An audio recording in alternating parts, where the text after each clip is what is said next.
Guys, তোমরা জানো যে আরসিবির হয়ে মোহাম্মদ সিরাজ টানা 7 বছর হয়ে খেলেছিল, কিন্তু এবারে খেলাটা অন্যরকম 2025-এ। কারণ মোহাম্মদ সিরাজ আর আরসিবিতে নেই, কারণ আরসিবির টিম লিডাররা তাকে খেলা থেকে বাদ দিয়েছেন।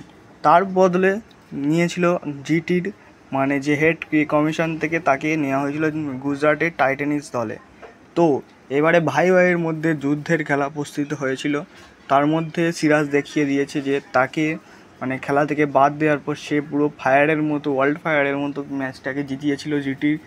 তো কিন্তু প্রথমে যে বিরাট কোহলিকে আউট করার কথা বলেছিল সিরাজ, তো আউট করতে প্রথম বল মারতে গিয়েই সে ফিরে গিয়েছিল, কারণ সে প্রথম বলটা মারতে পারেনি। কারণ সে জানতো যে টিমে হয়ে সে 7 বছর খেলেছে, সেই টিমকে প্রথম বিরাট কোহলিকে হারাতে যাবে, সে তখনও নিজেকে প্রস্তুত করতে পারেনি। সে জিটি হয়ে খেলছিল, সে তখনও নিজেকে প্রস্তুত করতে পারেনি। এবং কি হয়েছিল ঘটনাটা, যে নিজেকে প্রস্তুত করতে পারেনি এবং বিরাট কোহলিকে প্রথমে বলে গিয়ে সে ফিরে এসেছিল। সে একদিকে এই ম্যাচটা জেতার খুশিও ছিল, একদিকে সে দুঃখও প্রকাশ করেছিল, কারণ তার নিজের 7 বছরের যে টিমকে সে অন্য টিমে গিয়ে হারিয়ে দিল। মোহাম্মদ সিরাজ যতটা খুশি হয়েছিল, অপরদিকে ততটা দুঃখই প্রকাশ করেছিল। এবং মোহাম্মদ সিরাজ দেখিয়ে দিল যে আবারও ফিরে আসা যায়। এবং মোহাম্মদ সিরাজ এই বছর বুঝিয়ে দিয়েছেন যে সে কতটা পাওয়ারফুল, আরসিবি কতটা তাকে মিস করছে। এবং এর পরের যে ম্যাচগুলো আছে গুজরাটের সাথে, সেই ম্যাচগুলিও সিরাজ দেখিয়ে দেবে, কারণ তার প্রতিশোধের যে টিমেও 7 বছর খেলেছিল সিরাজ, সেই টিম থেকে বাদ দেওয়ার পর সিরাজ আরও ফায়ার হয়ে গিয়েছে। এবং এই যে কাজটা করা হয়েছে আরসিবি থেকে, এটা খুবই খারাপ কাজ হয়েছিল, কারণ সিরাজ ছিল তাদের মধ্যে একজন বৃহত্তম প্লেয়ার।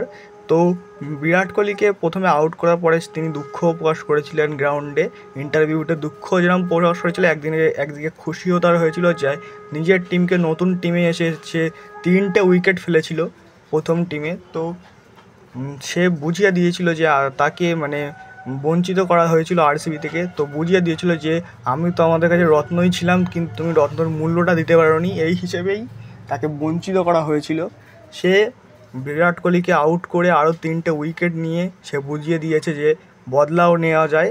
আরসিবির তার গ্রাউন্ডে, নিজের চিন্নাস্বামী মাঠে নিজেদেরকে হারিয়ে নিজেদেরকে গ্রাউন্ডে মোহাম্মদ সিরাজ বুঝিয়ে দিয়েছিলেন যে তুমি রত্নকে হারিয়েছো, এই কথাটা বুঝিয়ে দিয়েছিল।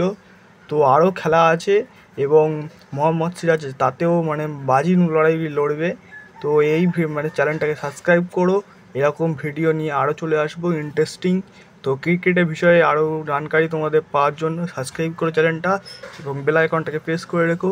তো তোমরাও যদি মোহাম্মদ শামি আর বিরাট কোহলি আর মোহাম্মদ সিরাজকে ভালোবেসে থাকো, তো নিজেই কমেন্ট করো আর চ্যানেলটাকে একটা লাইক করে সাবস্ক্রাইব করে দিয়ে এখানে ভিডিওটাকে আপাতত শেষ করছি।